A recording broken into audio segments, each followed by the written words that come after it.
You are listening to the Warrior Project podcast, where mindset, tribe, and violence meet.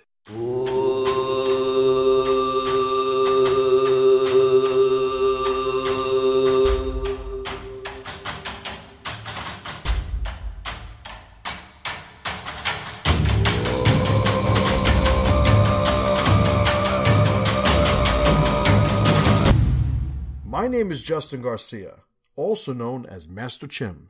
Welcome to the Warrior Project podcast. I wanted to give a shout out to all you guys who have been leaving me ratings and reviews on iTunes for the Warrior Project. I really do appreciate it. You guys know the game we all have to play, right? The more reviews and ratings I have, the easier it is for people to find me, and the more people I can connect with and share this content and information. So I appreciate you guys doing that.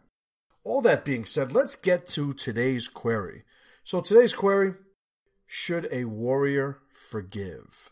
Should a warrior forgive? So it's an interesting conversation because, as usual, we want to sort of define the terms. With controversial topics, and this is probably more of a general statement, but just to sort of start off, under or following this premise, if we do not agree to terms in the beginning of a discussion, we're going to wind up completely off base as we move forward. Eventually, maybe even getting to the point where our positions are completely unable to be reconciled, right? So let's start off with, should a warrior forgive? The role of a warrior, let's define warrior. The role of a warrior is the person who's committed himself to put himself and keep himself in between the tribe or identities that he's sort of promised or owed himself to protect, and the threat itself. So he's the guy that puts himself in harm's way by oath. He's made this commitment. He acknowledges that's what he's done to the tribe, and the tribe pretty much expects him to fulfill that role. Somebody's got to, and he's the one that sort of signed up for the job, and the job is his. So a warrior is very much a functional role in a tribe, okay? A lot of times people conflate the idea of a warrior. And again, this might be their definition, but the definition that I operate under is a very functional one. A warrior is somebody who has a role, he has a job. Some people conflate it with somebody who just has the ability to fight.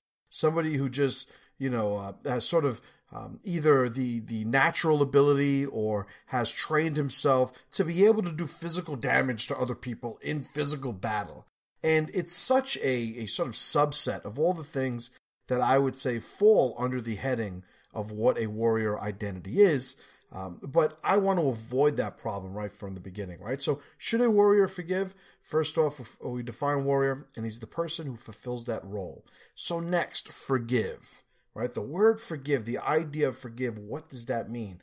Well, it's interesting. One of the things that I've done in podcasts before, like you guys know I used to host the Pressure Project, and on the Pressure Project, one of the things that I always used to do was make sure that I pulled definitions from different areas so we could sort of come to an agreement as to what idea we're operating under or what idea we're following in, the breakdown of said idea, right? So in this episode, I went to a couple of different sources just to get the definition of other people's definition of what forgive means, right? Now, Merriam-Webster, who is one of the, staples, the gold standard of dictionaries and definitions defining terms, they list forgive, the definition of forgive, as to cease to feel resentment against an offender. Okay? So it's a very interesting positioning of the word and the language they've used to describe it. Again, I'm going to read it. So this is Merriam-Webster's.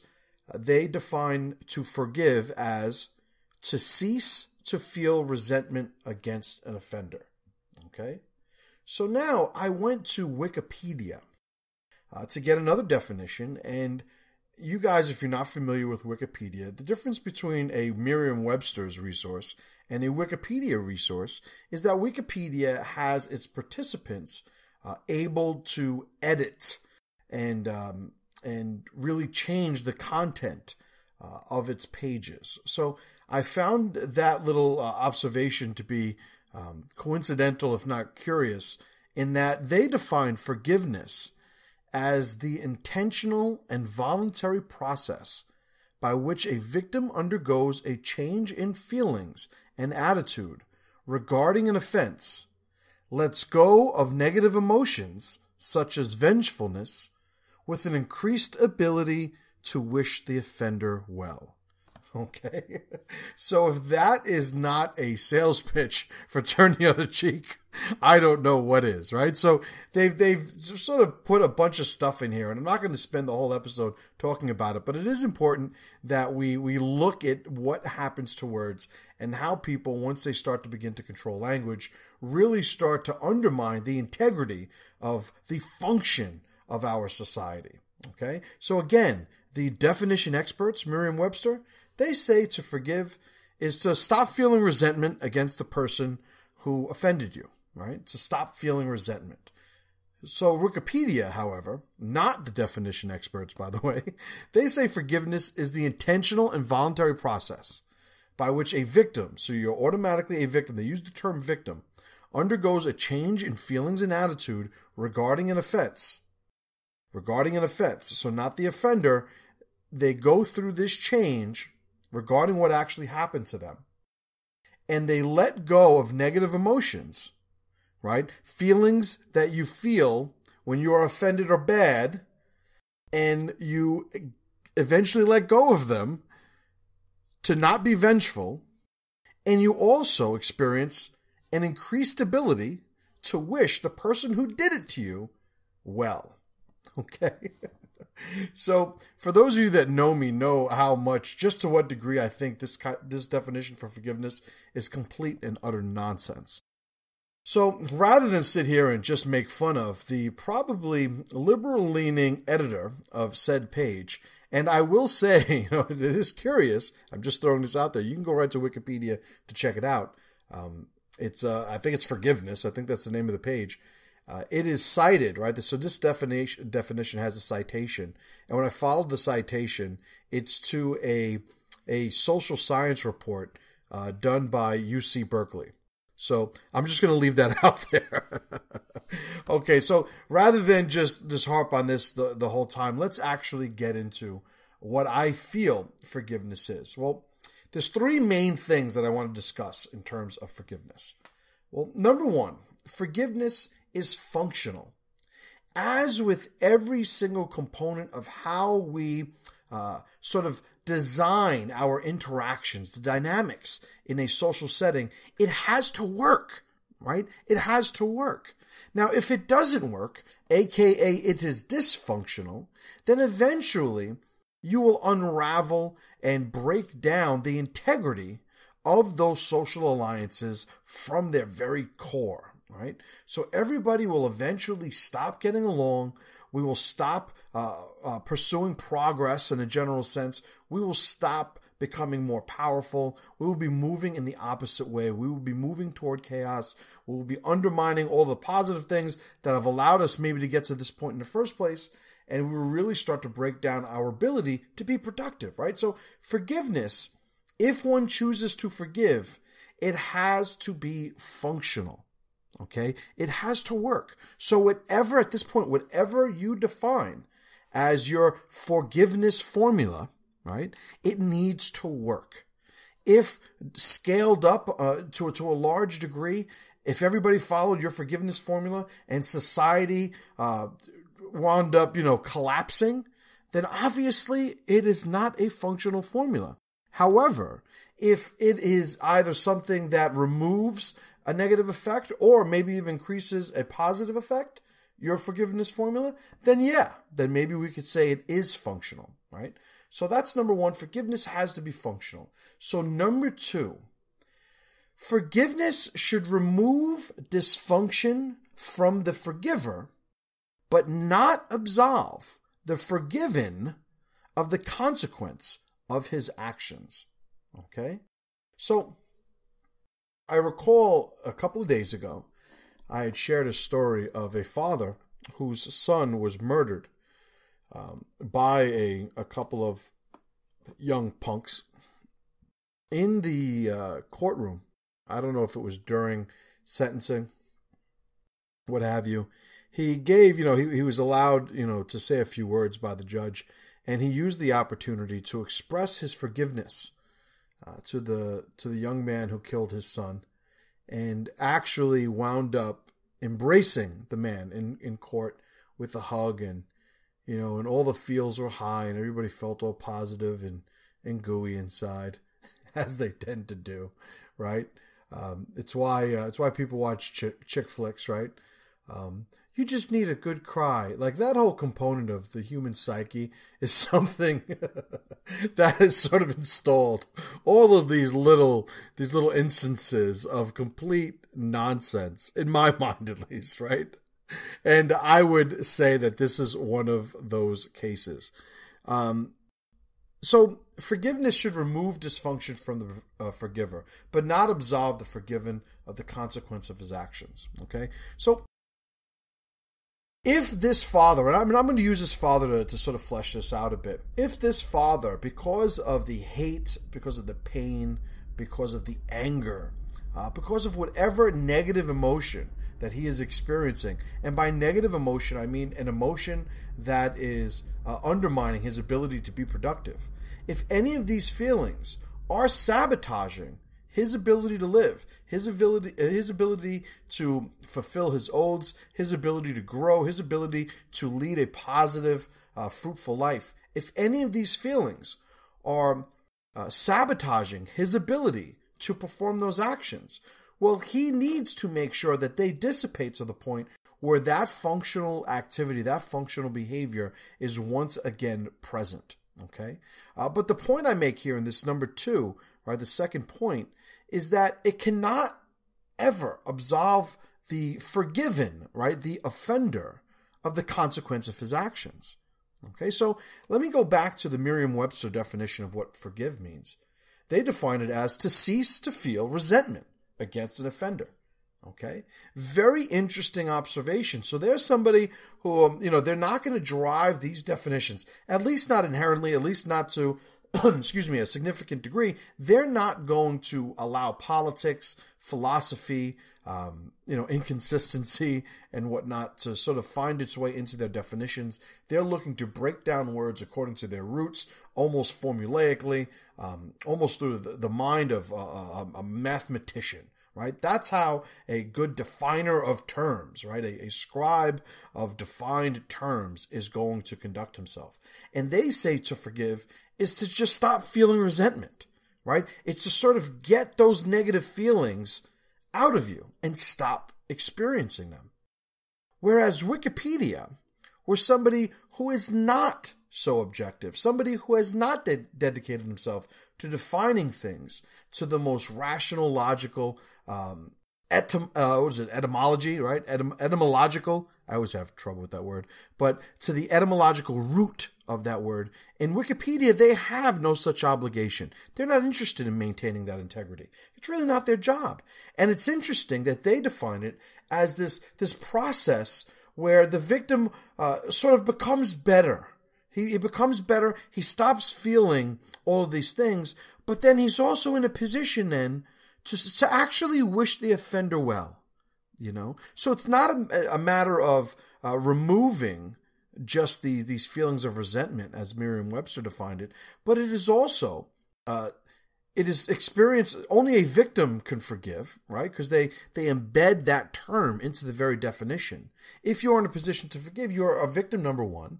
And the only way to get past that is to stop feeling these bad feelings, and they cite vengefulness, right? Which is sort of getting the idea, the motivation to want to seek balance, seek justice. They want to remove that. They say that is negative. And they say at the end of this process, you will have an increased ability to wish the offender well. Right? Oh, complete and utter nonsense. So, number 2, forgiveness should never remove the dysfunction, or should remove dysfunction from the forgiver, but never absolve the forgiven of the consequence of his actions. Yeah, I want to stop feeling bad, but that doesn't mean that he's off the hook. Right? So let's go to number 3. And I think this is the PowerPoint, so to speak, of my perspective. Forgiveness at a dysfunctional level is simply a case of somebody not being strong enough to do his job. Forgiveness at a dysfunctional level is simply a case of somebody not being strong enough to do his job. So let's go back to the father, right, whose son was killed, and he chose to forgive this individual. He chose to forgive him. Well, I would ask, what is the motivation for that forgiveness? If you are following a philosophy, right, or a protocol, we could say, that if scaled up leads to the destruction and the collapse of your tribe, then it is dysfunctional by nature. By the very definition, it is dysfunctional if pursuing that protocol on a large enough scale, it removes the functional aspect of a tribe, right? Dysfunctional. So you'll have the individual who is dysfunctional, but he needs to get rid of these feelings. He needs to get rid of these feelings, or he himself is not going to be able to go forward. And an analogy, a very parallel situation, is morbidly obese individuals, let's say, who choose to have gastric bypass surgery, right? Whatever the option they choose, I think there are a couple of options these days, but the morbidly obese individuals who choose to have surgery in order to lose weight, they are at a point where the discussion, debate, argument about them choosing a healthy lifestyle and, changing themselves around and pursuing positive things and eating right, getting their nutrition in order, like all of these things are moot. They're at the point where they're probably going to have a heart attack. They're at the point where they're experiencing such health problems that whole conversation is a conversation to be had down the road. But right now, these people need surgery or they're going to die. Now, I'm not saying that's the case every single time, but that is the analogy. That is the example of somebody who is pursuing a dysfunctional process to alleviate his issue, to navigate his obstacle. But it's really just an example of somebody not being strong enough to do his job. So why in that example, why is getting the surgery dysfunctional? Why is that something that I would say is dysfunctional? I mean, the guy loses weight, right? Well, think about if we've never developed the discipline, the understanding, the lifestyle of being healthy, of being active, of doing all the things that avoid us, in a large scale from being a morbidly obese society. Imagine we had all that information to avoid doing that. Right? And we threw it all by the wayside and we say, hey, do what you want. You get fat enough, we'll just give you the surgery. That is what I mean by a dysfunctional protocol or a dysfunctional process. Right? So 3, let me read it again. Forgiveness at a dysfunctional level is simply a case of someone not being strong enough to do his job. You're the obese person that has the surgery. Well, you're not strong enough to lose the weight. So you get some help, and the help is in the form of this surgery. There's no value judgment associated with that. But obviously, if you were capable of doing it without surgery, you would have. Well, the person who forgives and does not follow his obligations during the process of that forgiving is a case of him just not being strong enough to do his job. Again, I talk about the father, right? The father in that courtroom whose son was murdered, and he not only professed his forgiveness to the individual, but he went and he embraced him, and you could say he Wikipedia forgave him. It looked like he wished him well. And feel good story aside, can we not talk about if everybody in society did this? Whenever one of your family members, whenever your loved ones was murdered, you sought to profess the forgiveness to the murderer. You sought to embrace him at a time of judgment and wish him well.